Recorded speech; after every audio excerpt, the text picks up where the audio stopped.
Se tem um lutador que eu sempre gostei muito de acompanhar, desde 2013, quando ele fez uma das lutas mais marcantes da história do nosso esporte, esse lutador é o Alexander Gustafsson. Desde o dia em que ele bateu na trave contra o Jon Jones, eu sempre gostei muito de acompanhar a carreira dele e torcia muito para que ele tivesse uma segunda chance contra o Jones. Inclusive, em 2014, época que lançou o primeiro jogo da EA do UFC, o EA Sports UFC 1, um dos personagens que eu mais jogava era justamente o Gustafsson, porque ele era muito grande, tinha boa envergadura, também tinha muito poder de nocaute, enfim, gostava muito de jogar com ele no primeiro UFC. Mas desde aquela época, desde que ele perdeu pro Jon Jones, uma coisa que assombrou muito a carreira do Gustafsson foi a inatividade. Depois dessa luta com o Jon Jones, o Gustafsson passou a lutar uma vez por ano, uma vez a cada 2 anos, realmente uma frequência de luta muito baixa. E pra piorar, ainda tinha aqueles abalos psicológicos na cabeça dele. Foi o quase contra o Jon Jones, foi o quase contra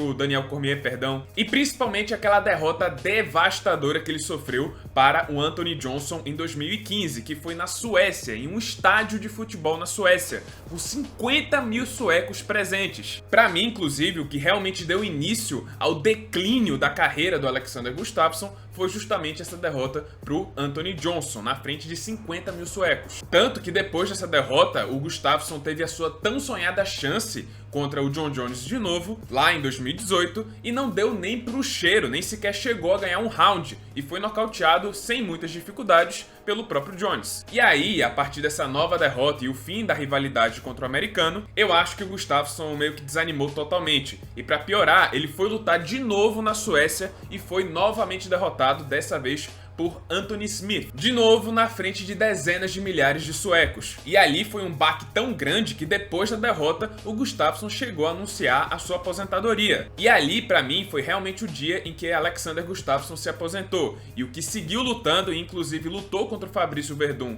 um ano depois, não era mais o Gustafsson, era apenas uma sombra do que ele já foi. E na luta mais recente dele, que aconteceu esse ano, quando ele enfrentou o Nikita Krylov, pra mim foi a pior performance de toda a sua carreira. Em 2 minutos, ele foi nocauteado. E detalhe, na primeira troca de golpes, o Gustafsson já estava levando knockdown. E segundos depois, ele caiu de novo e foi nocauteado. E ali ficou claro que o Gustafsson, competitivamente falando, acabou. Ele não é mais competitivo dentro do UFC. O psicológico também não tá no lugar, a inatividade continua assombrando sua carreira e, pra piorar, sua resistência parece também ter acabado. Portanto, aquilo ali, pra mim, foi o fim definitivo de Alexander Gustafsson. Tá, mas por que então que eu tô falando do Gustafsson aqui nesse vídeo?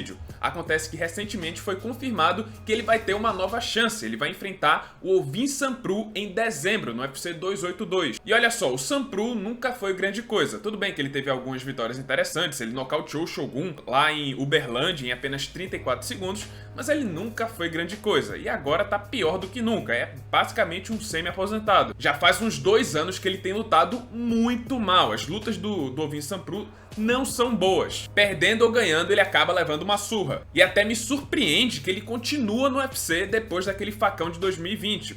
Eu acho que ele deveria ter sido demitido. Então assim, são 2 lutadores que estão bem mal das pernas. E por isso eu acredito que, querendo ou não, foi uma luta muito bem marcada. É uma última chance para os dois. E acredito que, independente do resultado, ambos deveriam se aposentar depois dessa luta. No caso do Sanprou, ele já tem quase 40 anos de idade, já não tem mais muito tempo de carreira pela frente, então uma última vitória contra um grande nome, que é o caso do Gustafsson, poderia ser a sua saída perfeita. Já pro Gustafsson, mesma coisa, é a chance de se aposentar vencendo, quebrar essa sequência de 4 derrotas seguidas e se aposentar pelo menos com uma última boa vitória. E sim, dá sim pra ele vencer o Ovin Sanprou. Tecnicamente falando, o Gustafsson é muito superior, sempre foi. E pelo que eu vi contra o Nikita Krylov, apesar do Gustafsson ser mais jovem, parece que o tempo dele de carreira também tá bem curto, ele não aguenta mais o tranco de antigamente. Enfim, são 2 caras que estão em fim de carreira e receberam uma última chance de conseguir uma última boa vitória. E como eu falei, tecnicamente falando, o Gustafsson é muito superior ao Ovin Sanprou. O problema é aquela canhota de esquerda do haitiano e também o seu famoso